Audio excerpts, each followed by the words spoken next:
Honey, it's some things that might make you change your mind about VSG. So let's get into this. Excuse me. That's one on. The bourbon.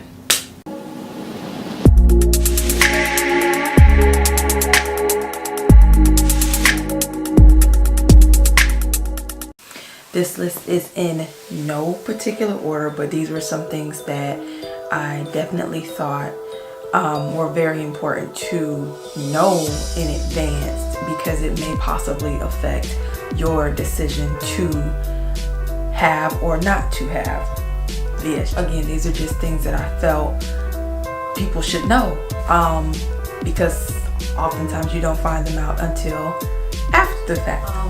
One of the things that I felt was very important to consider was the fact that you may lose a drastic amount of weight rapidly, thus causing loose, saggy skin. You might develop large amounts of loose skin in the areas where you lose the most weight, and for everybody that's going to depend specifically where, but it might happen in your stomach, around your neck, your arms, your boobs, so just be forewarned about. I personally haven't experienced too much of it.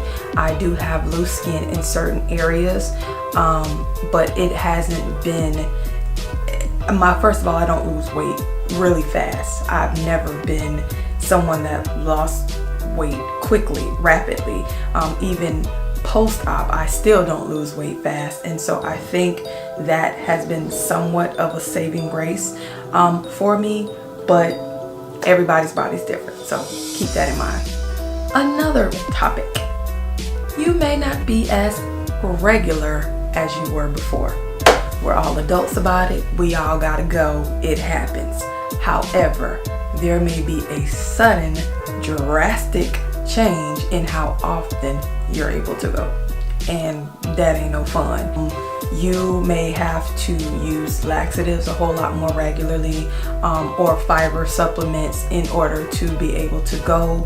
I use Mag 07. I take Mag 07. Sometimes I take Senna.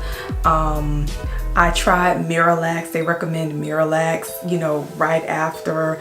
But for me, I didn't get that good of a response with Miralax, so that's not something that I particularly like, but for some people it works. So find what works for you and get very comfortable with it, because y'all gonna be friends for a while.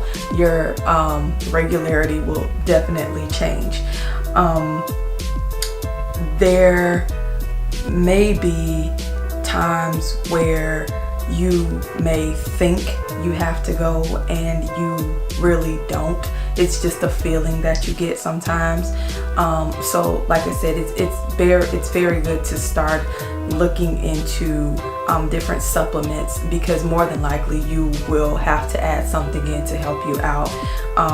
You might also want to check with your doctor about different stimulant laxatives and how they may affect you. So yeah, you might not be as regular. Keep that in mind. Gas, burping, flatulence, the stomach noises that make it sound like you got gas. Just be prepared, because it's a coming. I've noticed since having VSG, gas pains are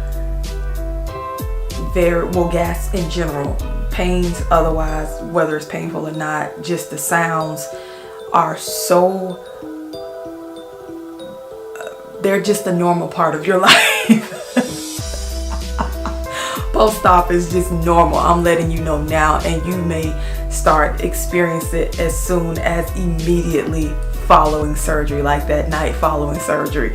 You gonna hear some sounds that's coming out that end, your belly, this end, and you gonna be like, ooh, is that coming out of me? and your body gonna be like, yes girl, it sure is. It can be funny, but there are times where there's nothing fun about it at all, and I'm just being honest with you. Sometimes the gas is very painful, but just be forewarned, it can be embarrassing. Usually people understand, we're all adults, or most of us are, and those who aren't, they're just gonna laugh and giggle, and that's no big deal. But it can be painful. It more than likely will be constant, and it will last for quite some time. In the very beginning, I burped incessantly, and it was so painful. And I probably take more antacids than I should, but nothing else really helps. I've tried so many different things. Nothing helps. The heartburn is really, really painful. And even things like drinking water, it's not the same. Trust me, keep it in mind.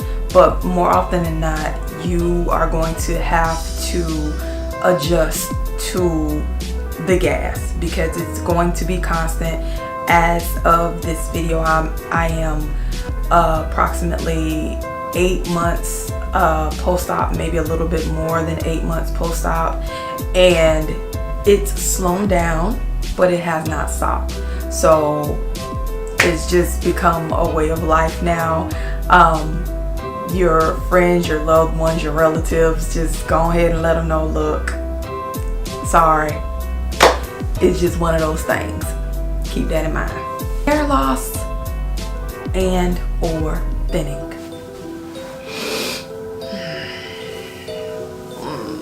You love that thick hair, baby. Ooh, honey. Go on ahead and tell it goodbye, cause yeah, hold on. Let me gather myself.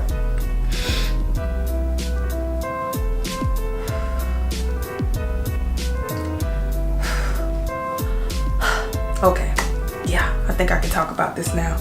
But no, seriously, it may take a while before it happens, but more often than not, it will happen. Your hair will come out, it will thin, more often than not. And I'm constantly saying things like more often than not, some, it depends, because it really does. Everything does not happen to everybody, and I am speaking on my personal experience and the experience of others who I've communicated with, but everybody's different.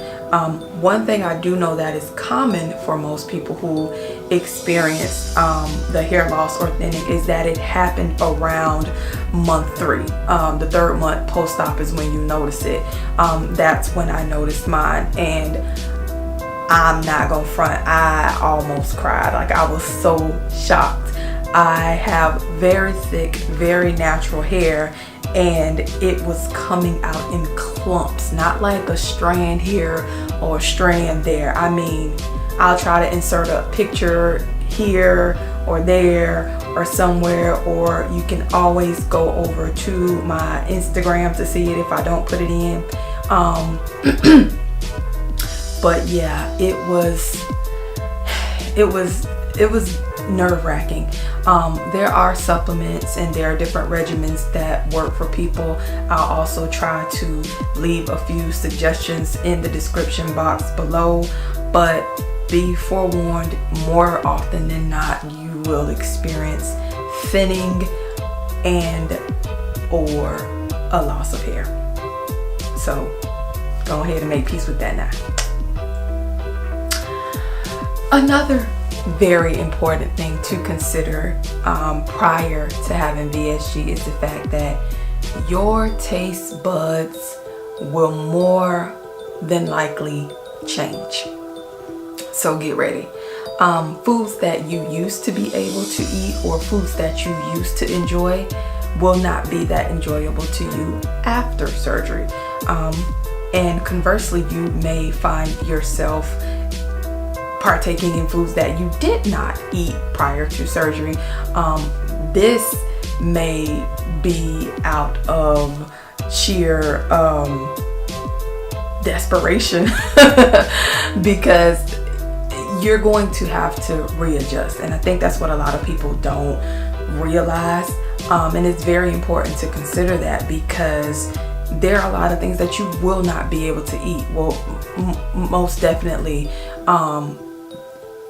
in the beginning, you won't be able to eat anything. However, when you can eat solid foods again, they won't taste the same to you. My personal experience, something that I used to love prior to surgery, were crab cakes. However, I can't keep them down now. I don't know what it is about them.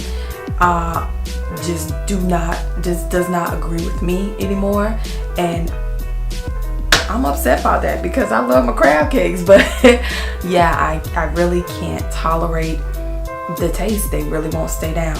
Now, one thing that people who've had VSG suggested to me, you know, I heard from the vets, is that you try those foods several times, and you know, a month or so apart.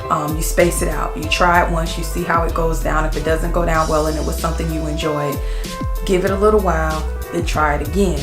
You might even have to try something 2 or 3 times, but I say by the 3rd time, if it ain't working, then it probably won't work, at least not in that first year.